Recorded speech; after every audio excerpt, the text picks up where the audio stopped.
আচ্ছা, আমি যদি বলি একটা অ্যাপস ব্যবহার করে আপনার ফোনের হ্যাং করার সমস্যাটা 10 হাত দূরে ফেলে দেওয়া যাবে, তাহলে কি বিশ্বাস করবেন? করবেন না, তাই তো? আর যদি প্রুফ দেই, সেক্ষেত্রে প্রুফ দিলে তো বিশ্বাস করবেন। কি বিশ্বাস করবেন তো? তো চলুন প্রুফ দেওয়া যাক।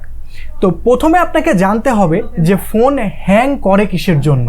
একটা স্মার্টফোন স্লো হওয়ার ক্ষেত্রে বা হ্যাং করার ক্ষেত্রে অনেকগুলো ভ্যালুয়েবল রিজন থাকতে পারে। যেমন হচ্ছে আপনার ফোনের ইন্টারনাল স্টোরেজটা শর্ট হয়ে গেছে, অর্থাৎ 32 জিবি আপনার ফোন মেমোরি, দেখা যাচ্ছে 29 জিবি আপনি কনজাম করে রেখেছেন, 2-1 জিবি ফাঁকা আছে। অথবা আপনি বাইরে হকারদের থেকে নেওয়া এসডি কার্ড বা মেমোরি কার্ডটা আপনি আপনার ফোনের মধ্যে ইউজ করছেন, যার রিড রাইট স্পিড একেবারেই কম। অথবা আপনার ফোনের মধ্যে প্রচুর পরিমাণে থার্ড পার্টি অ্যাপস রয়েছে। এ সকল কারণে আপনার ফোনটা হ্যাং করতে পারে। তো আপনার ফোনে যে সকল থার্ড পার্টি অ্যাপস রয়েছে, অথবা আমরা দৈনন্দিন জীবনে যে সকল অ্যাপসগুলো ব্যবহার করি, যেমন ফেসবুক, মেসেঞ্জার, ইউটিউব, ভাইবার, হোয়াটসঅ্যাপ, এই সকল অ্যাপসের আপনি যদি ব্যাকগ্রাউন্ড ডেটাটা দেখেন অথবা এই অ্যাপসের ডেটার পরিমাণটা দেখেন, তাহলেই বুঝতে পারবেন। সাপোজ আপনার ফেসবুক অ্যাপটা 200 MB, আপনার ইউটিউবটা 100 MB, উইচ্যাটটা 200 MB, এরকমভাবে যতগুলো অ্যাপস রয়েছে এই সকল প্রত্যেকটা অ্যাপস কিন্তু আলাদা আলাদা জায়গা নির্ধারণ করে বা জায়গা ধরে তারা ফোনের মধ্যে বসে আছে। তো আমি যদি বলি একটা অ্যাপস ব্যবহার করলে আপনার ফোনে আর কোনো অ্যাপস ব্যবহার করা লাগবে না, তাহলে কি বিশ্বাস করবেন? বিশ্বাস অবশ্যই করাবো। তো চলুন চলে যাই ডিরেক্ট আমাদের ফোন স্ক্রিনে, আর যেখান থেকেই দেখাবো একটা অ্যাপস ব্যবহার করে কি করে বাদবাকি সকল অ্যাপস আনইনস্টল করে দিলেও আপনার ফোনের যাবতীয় কাজ আপনি করতে পারবেন। ফেসবুক চালাতে পারবেন, মেসেঞ্জার চালাতে পারবেন, ইউটিউব চালাতে পারবেন, সকল কাজ আপনি একটা অ্যাপসের মধ্যেই করতে পারবেন। তো শুরুতে আপনাকে যেটা করতে হবে, আপনি ডিরেক্ট চলে যাবেন আপনার ফোনের প্লে স্টোরে। প্লে স্টোরে যাওয়ার পরে এখানে লিখবেন all apps one sites, all apps one sites. এই যে প্রথমেই কিন্তু একটা অ্যাপস এখানে চলে এসেছে। আমি যেহেতু এই অ্যাপসটা পূর্বের থেকে ইনস্টল করে রেখেছিলাম, যার জন্য আমাকে আর ইনস্টল করতে হচ্ছে না। তো ডিরেক্ট আমরা চলে যাব ওপেন অপশনে। আপনাকে ইনস্টল আগে করে নিতে হবে, তারপরে আপনি ওপেনে যাবেন। তো ওপেনে গেলে আপনাকে ওপেনে যাওয়ার পরে আপনাকে এরকম একটা ইন্টারফেস শো করবে, বা আপনার এই অ্যাপসটার মধ্যে এরকম একটা ইন্টারফেস আসবে।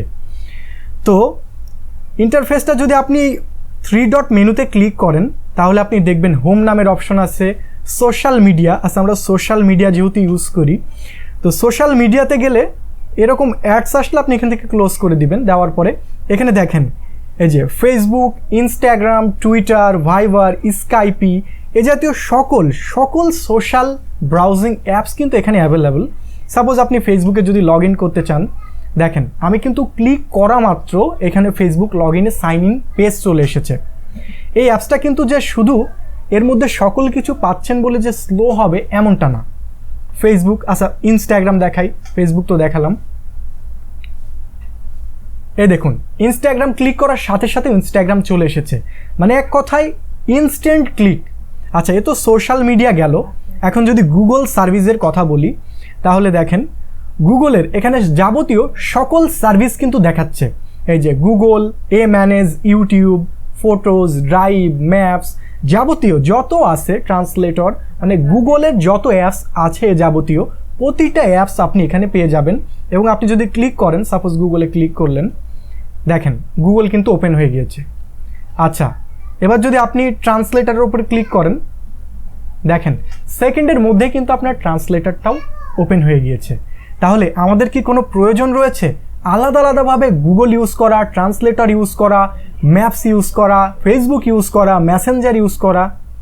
আচ্ছা, গুগল এবং সোশ্যাল মিডিয়া তো দেখালাম। এখন যদি আমরা 3 ডট মেনুতে আসি, আর কি এখানে পাবো দেখেন, আমরা পাবো social media, Google service, education পারপাসে ইউজ করা অ্যাপস, তারপরে শপিং। আচ্ছা, শপিংয়ের মধ্যে কি পাচ্ছি দেখি। শপিংয়ের মধ্যে আমরা এখানে কিন্তু অ্যামাজন, তারপরে আলিবাবা, আলি এক্সপ্রেস, ইবে, এ সকল ইন্টারন্যাশনাল ওয়েবসাইটও আমরা কিন্তু এখানে পেয়ে যাচ্ছি। শুধু কি পেয়ে যাচ্ছি নাকি আদৌ কাজ করে? আচ্ছা, একটা ক্লিক করেই দেখি। আচ্ছা, সাপোজ আমি অ্যামাজনের উপরে ক্লিক করলাম, দেখুন ক্লিক করা মাত্র অ্যামাজনের ওয়েবসাইটে ঢুকে গিয়েছে।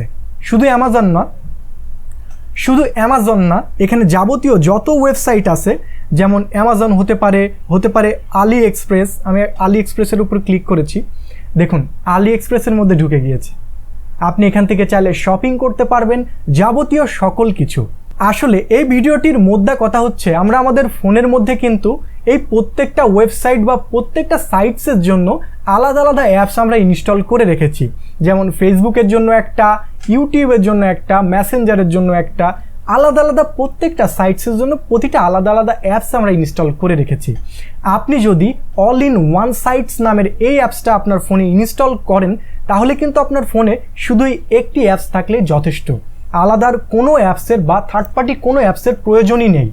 তাহলে আপনার ফোন যদি অ্যাপস ফ্রি থাকে, আপনার ফোন যদি স্টোরেজ ফ্রি থাকে, তাহলে তো আপনার ফোনটা ফাস্ট হবে কি না? আমার কথা যদি বিশ্বাস না হয়, আপনার ফোনটাকে ফ্যাক্টরি রিসেট মারার পরে এই একটা অ্যাপস শুধু ইউজ করেন। সাপোজ আমি বলি, আপনার ফোনে ফেসবুক যেটা আছে ওটা 200 MB, আরও প্রতিনিয়ত তো স্টোরেজে জায়গা দখল করতেই আছে। দেখা যায় যে মাস শেষে ওই অ্যাপসটা 2 GB অথবা 3 GB হয়ে যায়। কিন্তু আপনি কি জানেন, এই অল ইন ওয়ান অ্যাপসটা মাত্র 11 MBর একটা অ্যাপ। মাত্র 11 MBর এই অ্যাপসটা দিয়ে আপনি চাইলে পৃথিবীর সকল সাইটস ভিজিট করতে পারবেন।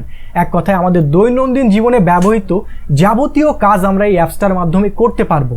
কি তাহলে আপনার ফোন ফাস্ট হবে তো, যদি আদার্স আর কোনো অ্যাপস ব্যবহার না করতে হয়?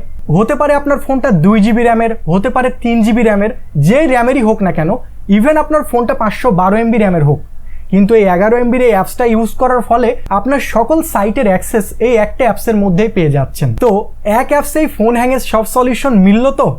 মোটামুটি এই ছিল আজকের ভিডিওটি থেকে যদি এতটুকু উপকৃত হয়ে থাকেন, তাহলে অবশ্যই সাবস্ক্রাইব করে ভালোবাসা দিবেন, আর এমনই সব টেক রিলেটেড ভিডিও পেতে আমাদের চ্যানেলে সব সময় চোখ রাখবেন।